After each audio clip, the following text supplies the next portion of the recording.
Yesterday was a big news day, and Ainsley was fortunate enough to actually be at the White House to talk to the president. That's right. We went down there and sat outside of the Rose Garden and talked to him about the news of the day, Michael Cohen, Paul Manafort, Jeff Sessions. We talked about a lot of things, wide-ranging issues. Here is, and we're going to air the entire thing in its entirety, but here's the president talking about Cohen, Manafort, and Jeff Sessions.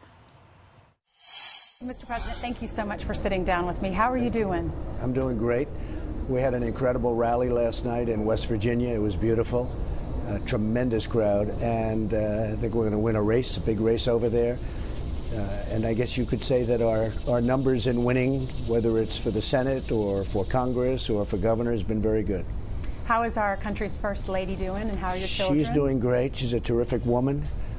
She goes through a lot with all this publicity, but she's a terrific woman. She's doing great. How do you handle all of that?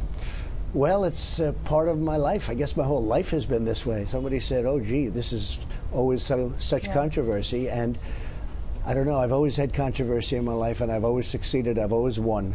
I've always won. It was controversial when I ran, and I won. And now the country is doing better than it's ever done. You know, we have the best economy we've ever had in the history of our country. And more jobs today, literally today, we have more jobs, more people working in the United States than ever before in the history of our country. Black unemployment, Asian unemployment, women unemployment, Hispanic unemployment, historic lows. It's been an amazing thing. And, you know, unfortunately, the media never covers that. They don't like to cover that kind of thing. They like to cover nonsense. Right. But it's one of those things. Well, speaking of yesterday, huge news day. There's a lot breaking today as well. Michael Cohen, tell me about your relationship with him. Well, he was a lawyer for me for one of many. You know, they always say the lawyer, and then they like to add the fixer. Well, I don't know if there's a fixer. I don't know where that term came from, but he's been a lawyer for me, didn't do big deals, did small deals, not somebody that was with me that much. You know, they make it sound like I didn't live without him. I understood Michael Cohen very well. What turned out he wasn't a very good lawyer, frankly, but he was somebody that was probably with me for about 10 years. And I would see him sometimes, but when I had deals and big deals, I had outside lawyers, and I have a lot of inside lawyers too, in addition to Michael. I always found him to be a nice guy. He said one story, said you didn't know anything about the payments. No. And now he's saying that you directed him to make these payments. Did you direct him to make these payments? He made the deal. He made the deals. And by the way, he pled to 2 counts that aren't a crime, which nobody understands. I watched a number of shows. Sometimes you get some pretty good information by watching shows. Those 2 counts aren't even a crime. They weren't campaign finance. Did you know about the payments? Later on, I knew. Later on. But you have to understand, Ainsley, what he did, and they weren't taken out of campaign finance. That's a big thing. That's a much bigger thing. Did they come out of the campaign? They didn't come out of the campaign. They came from me, and I tweeted about it. You know, I don't know if you know, but I tweeted about the payments, but they didn't come out of campaign. In fact, my first question when I heard about it was, did they come out of the campaign? Because that could be a little dicey. And they didn't come out of the campaign, and that's big. But they weren't. It's not even a campaign violation. If you look at President Obama, he had a massive campaign violation, but he had a different attorney general, and they viewed it a lot differently. You know, we have somebody that they seem to like to go after a lot of Republicans. But he settled his very easily. In fact, I put that out fairly recently. So Obama had it. Other people have it. Almost everybody that runs for office has campaign violations. But what Michael Cohen pled to weren't even campaign related. They weren't crimes. Why is he doing this? Because he was your attorney. Because he made a great deal. Because he was in another business totally unrelated to me, where I guess there was fraud involved and loans and taxi cabs and all sorts of things. Nothing to do with me, because he had an outside business. He worked for me. You could really say it was more or less part-time. He had other businesses. He had other clients. I'm not his only client. And Michael Cohen had, I guess, a taxi business, and somebody reported him for some things in his taxi business, and that's how this started. And they put the 2 counts of campaign violations in there, but a lot of lawyers on television, and also lawyers that I have, say that they're not even crimes. If you're saying the payments, if they're not illegal, then why would he use that information for a plea deal? Because he makes a better deal when he uses me, like everybody else. And one of the reasons I respect Paul Manafort so much is he went through that trial. You know, they make up stories. People make up stories. This whole thing about flipping, they call it. I know all about flipping. For 30, 40 years, I've been watching flippers. Everything's wonderful, and then they get 10 years in jail, and they flip on whoever the next highest one is, or as high as you can go. It almost ought to be outlawed. It's not fair, because if somebody's going to spend 5 years like Michael Cohen, or 10 years or 15 years in jail because of a taxi cab industry, because he defrauded some bank, the last two were the tiny ones. You know, campaign violations are considered not a big deal, frankly. But if somebody defrauded a bank and he's going to get 10 years in jail or 20 years in jail, but if you can say something bad about Donald Trump and you'll go down to 2 years or 3 years, which is the deal he made, in all fairness to him, most people are going to do that. And I've seen it many times. I've had many friends involved in this stuff. It's called flipping, and it almost ought to be illegal. You get 10 years in jail, but if you say bad things about somebody, in other words, make up stories, if you don't know, make up stories, they just make up lies. Alan Dershowitz said, compose, right? They make up lies. I've seen it many times. They make up things, and now they go from 10 years to they're a national hero.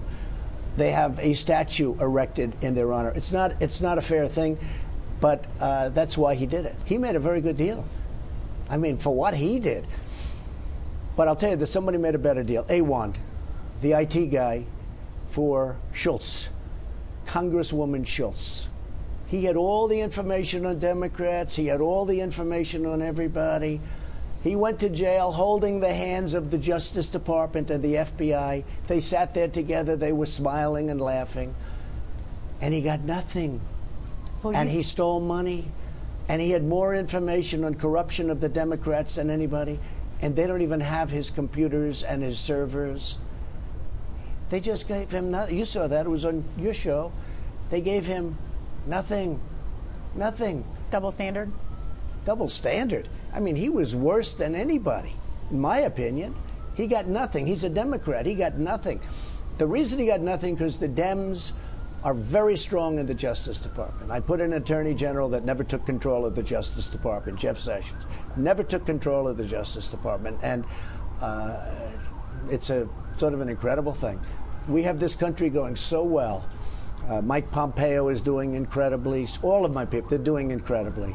But the whole thing with going on with Justice and FBI, when you see Strzok and his lover Lisa Page, when you see Comey with all the lies that he's told, when you see Mueller with the conflicts, he's so conflicted. Comey's his best friend. He had a really nasty business transaction with me, which he never reported. I've been talking about he never reports it. I mean, you look at the bad things. He wanted the FBI job that Christopher Wray has. Now, Christopher Wray was recommended by Rosenstein. The FBI, I'll tell you what, if you took a poll in the FBI, I guarantee you one thing, I'd do very well. Are you considering pardoning Paul Manafort? I have great respect for what he's done in terms of what he's gone through. You know, he worked for Ronald Reagan for years. He worked for Bob Dole. He worked, I guess his firm worked for McCain. He worked for many, many people, many, many years. And I would say what he did, some of the charges they threw against him, every consultant, every lobbyist in Washington probably does. If you look at Hillary Clinton's person, you take a look at the people that worked for Hillary Clinton. I mean, look at the crimes that Clinton did with the emails, and she deletes 33,000 emails after she gets a subpoena from Congress. And this Justice Department does nothing about it. And all of the other crimes that they've done. And they don't. Look at Podesta. Podesta was supposed to be Manafort on steroids. They made him close up his firm. He was going to be indicted the next day, we heard. Never happened. Instead, they would go after Manafort. So, look, I didn't know Manafort well. He wasn't with the campaign long. They got him on things totally unrelated to the campaign. And by the way, they got Cohen on totally unrelated to the campaign. I'm not involved. I wasn't charged with anything. You know, people don't like to say that, but I wasn't charged. But when you look at the corruption on the other side, and they refuse to look at anything. When you don't look at Strzok, where he said basically we're going to take out the president, the insurance policy and everything else. You look at Lisa Page, the two lovers back and forth with these horrible texts. You look at the kind of talk going on about, it's really subversion. And our Justice Department doesn't do anything about it. People would say, oh, but you appointed Jeff Sessions. I said, I did.